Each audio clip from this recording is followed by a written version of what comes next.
Thank you so much, Ray Elias. So, like Ray Elias said, this week we're here to converse, we're here to celebrate, and I want us to emphasize celebration.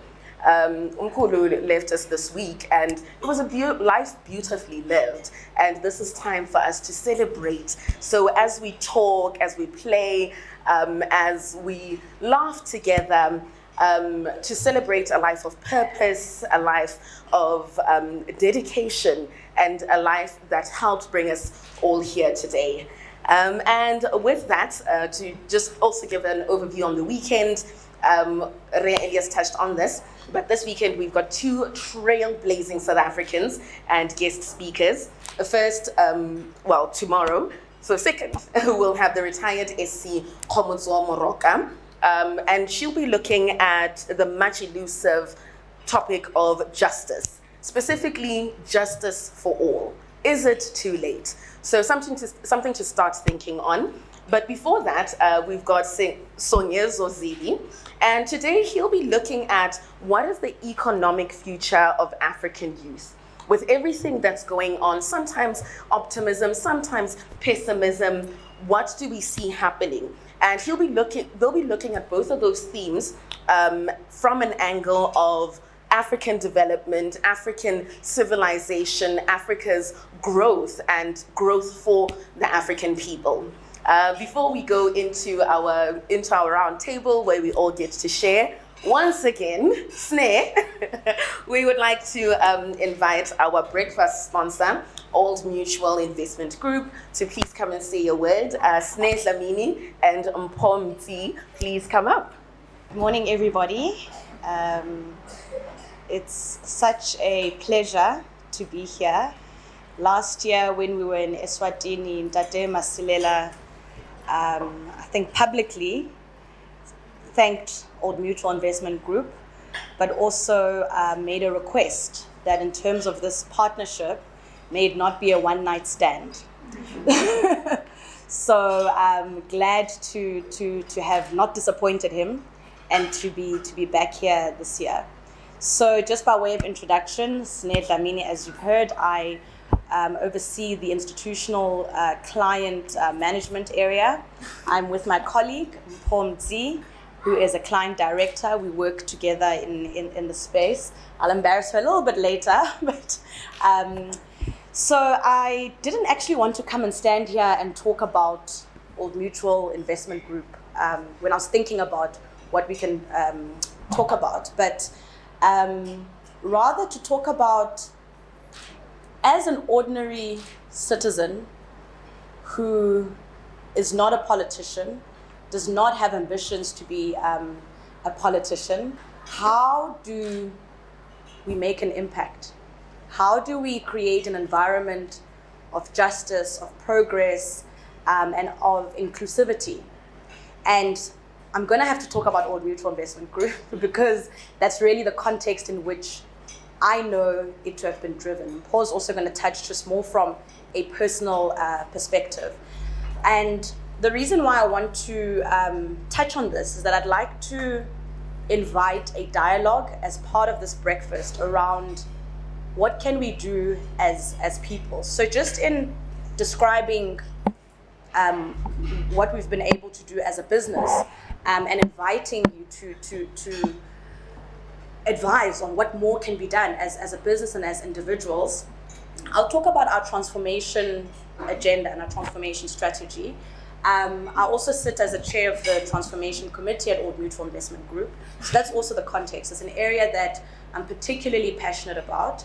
And interestingly enough, when I decided to join the business, that was the reason that actually got me into the business. The idea that there's an ability to drive change in a large business of scale where women, Black people, people with disabilities can really participate. And the way that we've looked at it is that it's not about the triple BE scorecard. Yes, we respect it because it is the framework that we've been given to work, but in reality, most businesses now are a level 1 contributor to triple BE. which is a little bit suspicious. But it's a little bit suspicious. So we've said, let's look at transformation beyond the BBBE scorecard. And the pillars that we've identified, I'll just go through them briefly. One pillar is around increasing Black and female business leaders. I'm a beneficiary of that.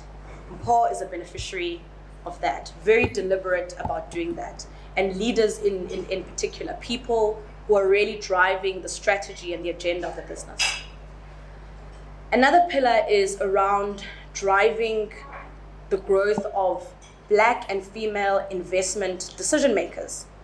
And the reason why that's important is that if you're an asset management business, at the core of it is actually running money. So that is the engine of what the business does. And across industries, when looking at the engine, are we participating as Black people, as women, in the engine of those businesses?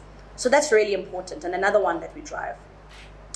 The other element is around driving transformation across the value chain. So what our capitalist natures sometimes will lead us to do is to go out there looking for support, but actually not then asking ourselves how we pay it forward. So all the various businesses that participate in this industry, how do we support them? The stockbroking businesses, administration businesses that are Black owned and have not had an opportunity to really participate in a meaningful way. So that's the third pillar. The fourth pillar is on ownership, right?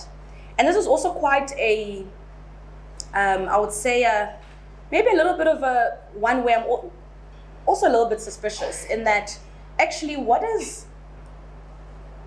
Black ownership that is meaningful mean? And in our view, it's really around being high impact, and it's around being broad-based, truly broad-based in nature.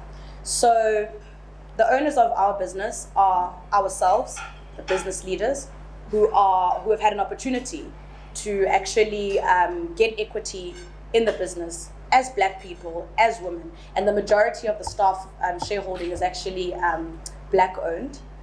The second bit is the Imfundo Trust. I'm seeing some students over there who must apply for our bursaries. So Imfundo Trust is our bursary program that has equity in Old Mutual Investment Group. So how it typically works with these organizations is that it will be a donation, which every year the organization has to request, say these are the things we want to do, please donate. And we said, no, let's take a different approach. Let's actually get the scholarship program to be a shareholder in the business that earns dividends that are then used to fund these tertiary scholarships. So unless we do a very bad job at running the business, I think it's a sustainable model of ensuring that young Black individuals, especially women, are able to get scholarships. So that is the other shareholder in our business. And then of course it's Old Mutual, our group. And I'm sure you would have seen things like the Bulatsela deal where some of you may have participated. So it's the South African public, it's the people who are driving value in the business, and it's the students that are gaining these scholarships that are the owners of the business. The last component I wanted to speak about is around what an asset manager can do to drive transformation in society. And we're in good company with our host who is passionate about climate change and or counteracting climate change rather. So what we're able to do is, because we're running all this capital from various institutions, investing it in the stock market, we're then able to go to all these companies, MTN, Sasol, Woolworths, Foschini Group. What are you doing about transformation? And if I just look at the retail sector in particular, if you think about it, when you go to Pick n Pay to buy a loaf of bread, all you're thinking about is that the loaf of bread is fresh and that it's being sold at a reasonable price.